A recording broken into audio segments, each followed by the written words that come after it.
കുട്ടി സ്വതന്ത്രമായി പിറക്കുന്ന സാഹചര്യം അവന്റെ കൈകളിൽ ചങ്ങലിടുന്നുവെന്ന റൂസോ പറഞ്ഞ മഹത് വചനത്തെ ഓർമ്മപ്പെടുത്തിക്കൊണ്ട് കർഷക ആത്മഹത്യയുടെ പേരിൽ മരണമടഞ്ഞ 2 ലക്ഷത്തിൽ പരം കർഷകരുടെ പാവന സ്മരണയ്ക്ക് മുന്നിൽ ആദരാഞ്ജലികൾ അർപ്പിച്ചുകൊണ്ട് തളരുന്ന കൃഷിയും കിതയ്ക്കുന്ന കേളവും എന്ന വിഷയത്തെക്കുറിച്ച് സംസാരിക്കാൻ കഴിയുന്നത് എൻ്റെ ഭാഗ്യമായി ഞാൻ കരുതുന്നു.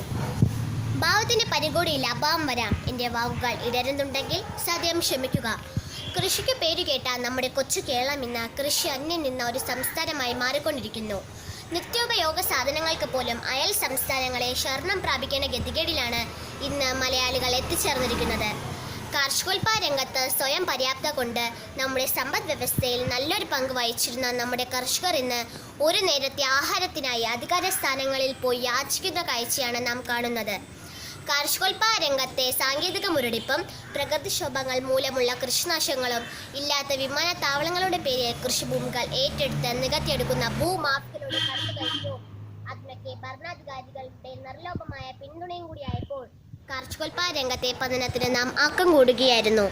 അമിത ലാഭം സ്വപ്നം കണ്ട ഇന്നാടിലെ കർഷകർ സ്വന്തം കൃഷിഭൂമികൾ ഇവിടത്തെ കുത്തക മുതലാളിമാർക്ക് അടിയറ വച്ചപ്പോൾ ബാക്കിയുള്ള ഇന്നാടിലെ പാവപ്പെട്ട കർഷകരുടെ വിലാപം ആരും കേട്ടതായി ഭാവിച്ചില്ല. പ്രകൃതിയുമായി വേറിട്ടോ പ്രകൃതിയുമായി സംഘർഷത്തിലേർപ്പെട്ടോ മനുഷ്യന് നിലനിൽപ്പ് സാധ്യമല്ല.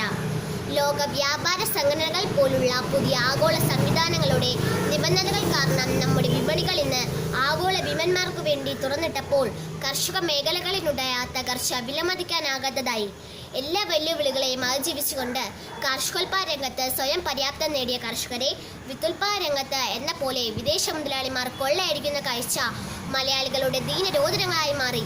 ഇതൊന്നും ശ്രദ്ധിക്കാൻ ഇവിടത്തെ കർഷക തൊഴിലാളി വിപ്ലവ പ്രസ്ഥാനങ്ങൾക്ക് കഴിയാതെ വന്നപ്പോൾ ഉള്ള കൃഷിഭൂമികൾ വിറ്റ് മറ്റ് തൊഴിൽ മാർഗങ്ങൾ അന്വേഷിച്ചു പോകാൻ ഇന്നാളിലെ കർഷകർ നിർബന്ധിതരായി.